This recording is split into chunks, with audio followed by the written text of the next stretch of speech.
কি করবে, যা হবার তো হয়েই গেছে। দুঃখ করেই বা কি হবে গণেশ? তাই তো বলছি রাধুদা, জন্মিলে মরিতে হবে।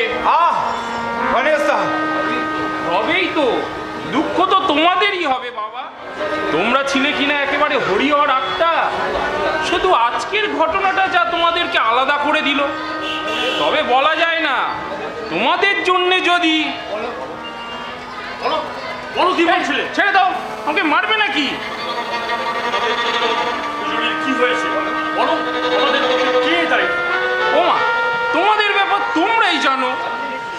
জানবো নিশ্চয়ই, তুমিও বাদ পড়বে না। আর যখন জানবো না, তখন এটা দিয়ে টুকরো টুকরো করে ওই লাইনের ওপর ফেলে দেবো। ওমা, আমার আবার টানছো কেন এর মধ্যে? রেলের জায়গায় আমার এই বেআইনি চায়ের দোকান, নেহাত গরিব বলে সবাই ক্ষমা ঘেন্না করে দেয়, তার উপরেই সব ছোড়াছুড়ি দেখাচ্ছ। কি মুশকিল রে বাবা, কোথায় যাই বলো তো? কি মুশকিল রে বাবা। ও রাধুদা, আপনি এর মধ্যে কোনো কথা বলবেন না। তা আমাকেই বা কেন কথা বলাচ্ছ বাবু? বিজু কেন মরল? ও বাবা, তা জানলে কি আমি মরতে দিতাম? মেরে ফেলা হয়েছে, সদ্য লাইনে কাটা একটা লাশ পড়ে রয়েছে। আর ঠিক তাই, তাকে মরতে বাধ্য করা হয়েছে।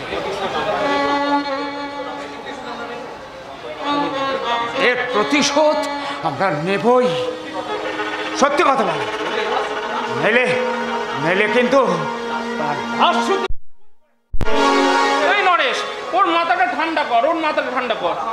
মাথা আমার ঠান্ডায় আছে, সেই জন্য শুধু এতক্ষণ জিজ্ঞাসা করছিলাম। নইলে দিনের পর দিন, ঘন্টার পর ঘন্টা তোমরা এখানে বসে আড্ডা দিয়েছো। যত গোপন কথা, সলা পরামর্শ, সব ওই বিজলিকে নিয়ে। কি মুশকিল রে বাবা, আমাকে আবার এর মধ্যে টানছো কেন? শঙ্কর, বলুন কাকাবাবু, বলুন। তোমরা জানো আমার বিজু মরল কেন? না কাকাবাবু, বিশ্বাস করুন, আমরা জানি না। আমরা জানলে বিজুকে আমরা মরতে দিতাম না কাকাবাবু। আমাদের কথা বিজু ফেলতে পারতো না। তবু বিজুর যে কি হলো। আজ বিকেলেও বলেছে এখন থেকে সে আর গণেশ কাপেতে আসবে না। কেন?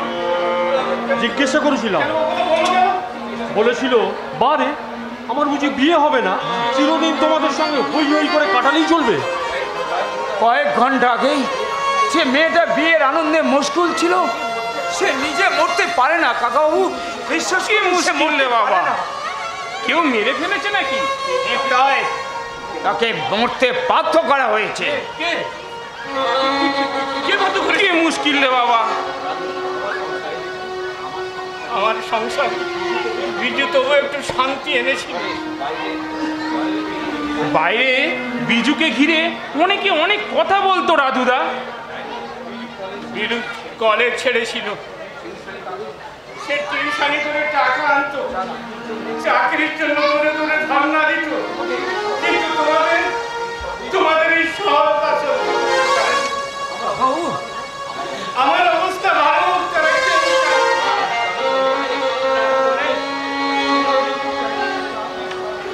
কেউ কোনোদিন সাহায্য করে ছোট ছেলেটা মরার সময় সাহায্য করে। কেউ আমাকে ভালোবাসে, কেউ আমাকে চাইতো না, চাইতো শুধু আমার মেয়েকে। বাজারে আসার মনের মতো তারা আমার মেয়েকে কিনতে চাইতো না না আর ওই 500 টাকায় কাকাবাবু, 7 মাসের বাড়ি ভাড়া বাকি, বাড়িওয়ালা জিনিসপত্র সব বাইরে বার করে দিয়েছে। আমি তখন লোক সবচেয়ে যে কি হলো আমি জানি না। মাত্র 24 ঘন্টার মধ্যে নিয়ে যা 500 টাকা জোগাড় করে আমার মান সম্মান পেলো কোথা থেকে দিচ্ছে? হয়তো তোমরাই বুঝিয়ে থাকবে। আমরা নয়তো তুই কিংবা কি মুশকিল রে বাবা, অত টাকা আমি চোখেই দেখিনি। তাহলে কে দিয়েছে টাকাটা? যেই দিক শঙ্কর, আমার ভীষণ উপকার করেছে। কিন্তু তার ঋণ আমি জীবনে শোধ করতে পারবো না। কিন্তু তার বিনিময়ে নাও হতে পারে শঙ্কর। পৃথিবীর সবাই ঝরা বটগাছ দেখতে চায়। তাহলে বিজু মরলো কেন? হয়তো দারিদ্র্যের কারণে। না না, দারিদ্রকে বিজু জয় করতে শিখিয়েছিল। সে নিজে জয় করেছিল এই দারিদ্র। সে কোনোদিন মরতে পারে না কাকাবু। সে আমাদের ভালো হতে শিখিয়েছিল। আসতে চেয়েছিলাম। বিজু তাই পছন্দ করতো কাকাবাবু। আচ্ছা নরেশ, হ্যাঁ বলুন। হ্যাঁ তোমরা বিজুকে ভালোবাসতে তাই না? হ্যাঁ কাকাবু। সকলে ভালোবাসতাম কাকাবাবু। আমি নয় বাবা, কি মুশকিল রে বাবা, দারোগা এলো বলে। অনেকেই পছন্দ করতো না বলে, কিন্তু ওকে অনেকেই ভয় করতো। এই গুণের জন্য আমি গর্ববোধ করতাম। হ্যাঁ ঠিকই বলেছে। ভীরু কাপুরুষকেও ও ঘেন্না করতো। আমাকে আবার এর মধ্যে টানাটানি না করে বাবা। ও শঙ্কর, তোমরা একটু দেখো বাবা। পুলিশ যদি ঠিকাদারি করে সত্যি কথা বার করতে পারে তাহলে তোমার আপত্তি কিসের? মানে কি মুশকিল রে বাবা, আপত্তি কিসের? তবে কি না ভদ্রলোকের মেয়ে, শেষে কি না কি দেখে কি হয়। গণেশ দা, তোমার এখানে বিজু আসতো? হ্যাঁ আসতো বাবা। তুমি তাকে কিরকম দেখেছো? মিথ্যে বলবো না ভাই, বাজারে যা উঠেছে তার কোনোটাই না। তাহলে কেন তুমি খারাপ আশঙ্কা করছো? কি মুশকিল রে বাবা, লাইনের উপর একটা সমস্ত মেয়ে আটখানা অবস্থায় পড়ে থাকলে তাকে ভালো বলে মনে করবি কি? কে? কেননা তুমি তাকে ভালোভাবে জানতে। তাছাড়া এই ব্যাপারে সুযোগ দিয়ে এই ঝড় বৃষ্টিতে বিজুকে কেউ কেউ মেরে লাইনে ফেলে দিয়ে যায় তাই বা কে বলতে পারে? শকুনেরাও ওত পেতে ভেবছিল বিজুকে খাবে বলে। শঙ্কর, শঙ্কর, বলুন কাকাবাবু। পুলিশ তো এখনো এলো না শঙ্কর। আমার মাথাটা কেমন করছে, আমি আর দাঁড়াতে পারছি না শঙ্কর। আপনি একটু বসুন কাকাবাবু, আপনি একটু বসুন। কিন্তু আপনি না থাকলে লাশটি ওরা ছাড়বে না। সে পোস্টমর্টমের জন্য না না শঙ্কর, না, ওকে যেমন করে হোক ওকে দাহ করার ব্যবস্থা করতে হবে। ছাড়বে না, এই লাইনে বসে কম অভিজ্ঞতা হলো না। তাছাড়া কি? মেয়ে মানুষ ছুতো একটা বার করবেই করবে। নরেশ, কাকাবাবু, তোমরা জানো না বিজু কেন বললো? না কি করে বলো? তোমরা যে করে হোক জেনে আমাকে বলো। মেয়েটাকে লাশ করে বললে না। মেয়েটা পচে শেষ হয়ে যাবে। ওকে দাহ করার মতো কিছু থাকবে না। অনেক কর্তব্য ও আমাদের জন্য করেছে। এবারে ওর প্রতি আমাদের সামান্য কর্তব্যটুকু করতে দাও বলতো, নইলে সারা জীবন আমি শরীরে করতে পারবো না। কাকাবাবু, আপনি শান্ত হন কাকাবাবু, আপনি শান্ত হন। আমরা বিজুর বন্ধু, সে আমাদের ভালো হতে শিখিয়েছে। তাহলে কে কাজ করেছে? আমি তো কারোর ক্ষতি করিনি, খেতে পারিনি। আমি তো কারোর কাছে হাত চাইনি। বিজু নামের লোকে অনেক কথা রটিয়েছে, আমি তো কোনো প্রতিবাদ করিনি। দিনের পর দিন না খেয়ে কাটিয়েছি। মেয়েটার পরনে একদের বেশি দুটো আমি শাড়ি ঢোকাতে পারিনি। নিজেকে অপরাধী করে আমি কালে প্রতিবাদ করেছি। তবু জানো শঙ্কর, বলুন কাকাবাবু। আজ 3 দিন মেয়েটার পেটে ভাত পড়েনি। কাকাবাবু, পাপ হয়ে আমি কিছুই করতে পারলাম না। ঠিক হয়ে যাবে কাকাবাবু, আমরা তো রয়েছি। হ্যাঁ, এই কোথায় বিজু বলেছিল। আজ আমি সকালে বলছিলাম, মানে মা, এভাবে আমি আর বাঁচতে চাই না।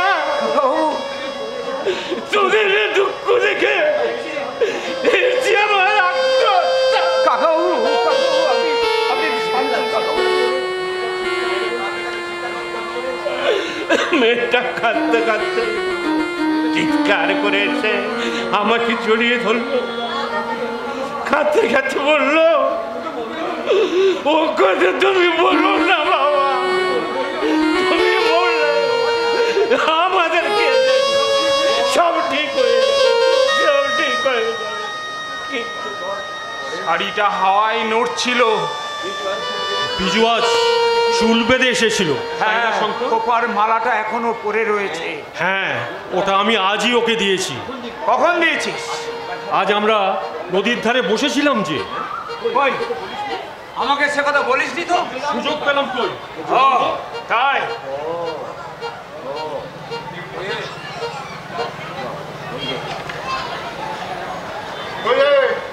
লাশ কোথায়? কি হলো, বোমা নাকি সব? যা জিজ্ঞেস করছি বলতে পারছো না? আজ্ঞে স্যার, বসুন, একটু চাটা খান। চা খাবো কি? তাছাড়া এই ঝড় বাদলের জন্য দেবেই বাগে। কি মুশকিল রে বাবা? হ্যাঁ, তা মুশকিল বই কি? কিচ্ছু মুশকিল নয় স্যার। যখন একবার এই গণেশ কাফেতে এসে পড়েছেন, কিচ্ছু চিন্তা করবেন না, 2 মিনিটেই চা বানিয়ে দিচ্ছি। কাবে? কাবে কোথায়? স্যার, এই তেরপলের ছাউনিটাই গণেশের যথেষ্ট। এটা তো রেল কোম্পানির জায়গা, এটা দোকান কিরকম? আজ্ঞে স্যার, কত শিব মন্দির, বজরংবলীর মন্দির করে লোকে 2 পয়সা কামিয়ে নিচ্ছে এই রেলের জায়গা থেকে। আর আমি আপনাদের সেবক, গরিব লোক। নাম্বার 1 কালপেট। লাইনের ওপর দোকান করেছো? কে এখানে কিনতে আসে তোমার? পাশে ইয়ার্ড স্যার, ড্রাইভার, খালাসি, তাছাড়া কিরানি বাবু এবং গার্ড সাহেব তো আছেনই। উঠতে হবে। কি মুশকিল রে বাবা? হ্যাঁ, তো মুশকিল তো বই কি? কোম্পানি তোমাদের জন্য জায়গা ফেলে রাখিনি। কি মুশকিল রে বাবা?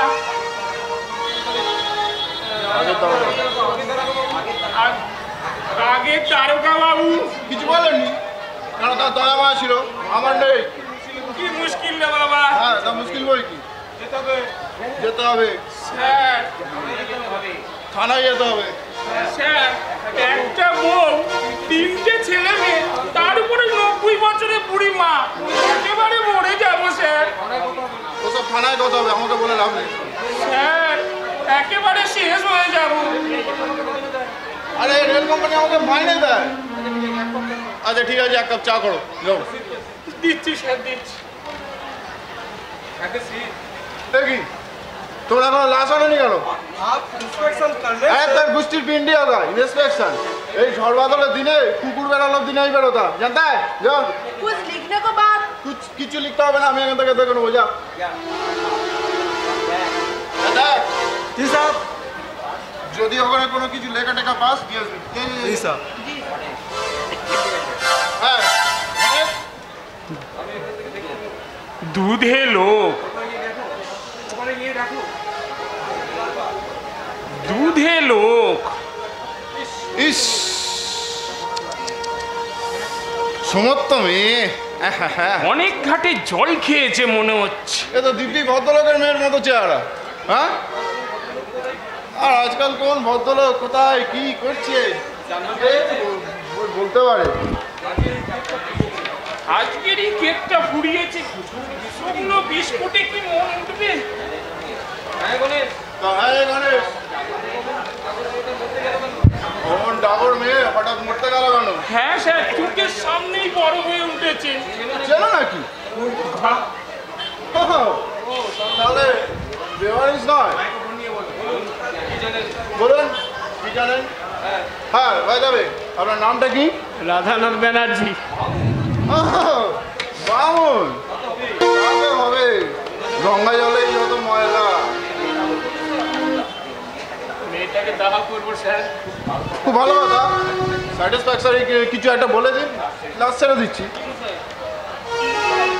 কি মশাই, চুপ করে থাকলে কিন্তু আমি কিছুই করতে পারবো না। আমি কিছু জানি না স্যার। বয়স কত হয়েছিল? 23। বিয়ে দেননি কেন?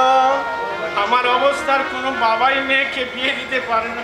তো বসিয়ে খাওয়ালেই কি সব সমস্যার সমাধান হতো? ও আমাকে খাওয়াতো। Very interesting. কিরকম? 3rd ইয়ার পর্যন্ত পড়েছে। ছাড়লো কেন? 6 মাসের বেতন বাকি। কপাতা লিখেছে। হ্যাঁ, মরার আগে মেয়েটা কপাতা কাব্যি করেছে।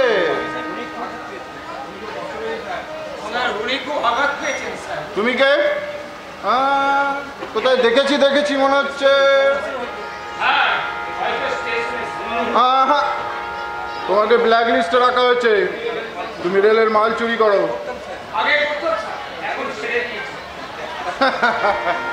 অন্নপ্রাশনে মামা মুখে 2টো ভাত তুলে দিয়েছিল, এখনো ছাড়তে পারলাম না। আর ওই ভাতের নেশা চুরির নেশা 2ই এক, ও কখনো ছাড়া যায় না।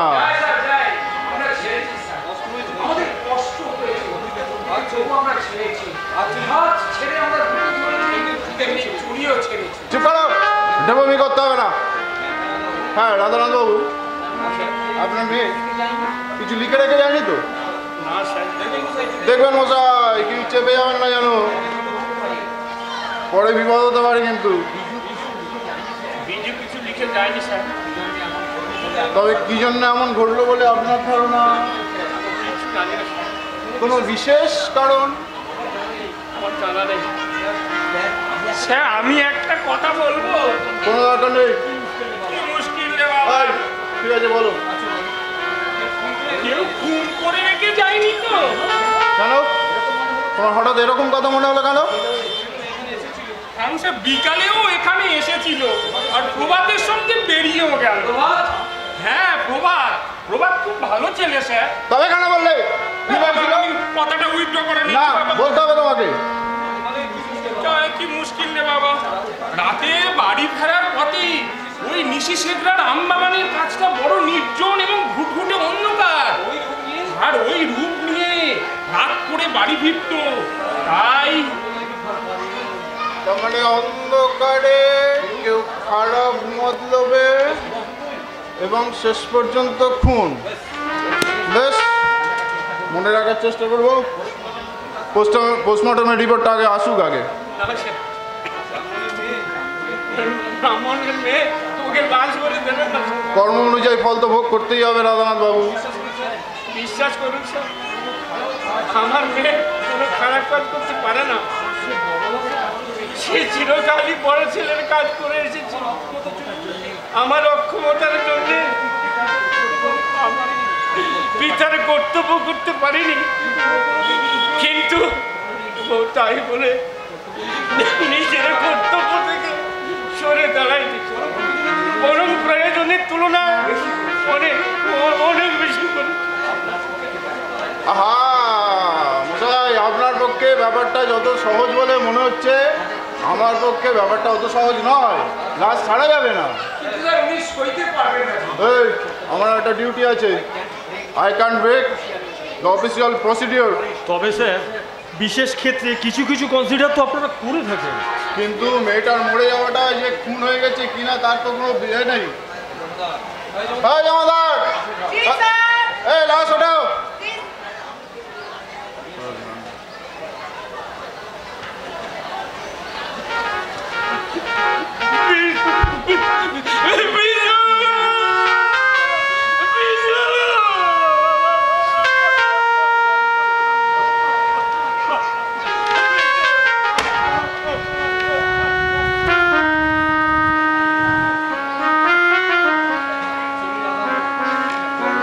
চলুন রাধানাথ বাবু, দেখি কতদূর কি করতে পারি। গণেশ, তুমিও চলো আমার সঙ্গে। স্যার আমার এই কাফে। আরে সেই জন্যই তো আরো বেশি যেতে হবে। লাইনের ওপর তোমার দোকান, আর ওই 4 হাতের মধ্যে ঘটনাটা ঘটেছে। এই অবস্থা তোমার সাক্ষ্য বিশেষ প্রয়োজন। আমাকে স্যার মাফ করে দিন। যাচ্ছি স্যার, যাচ্ছি স্যার। চলো। বাবা শঙ্কর, বাবা নরেশ, তোমরা আমার কাফেটা একটু দেখো। দোকান ঠিক আছে, চলো। কি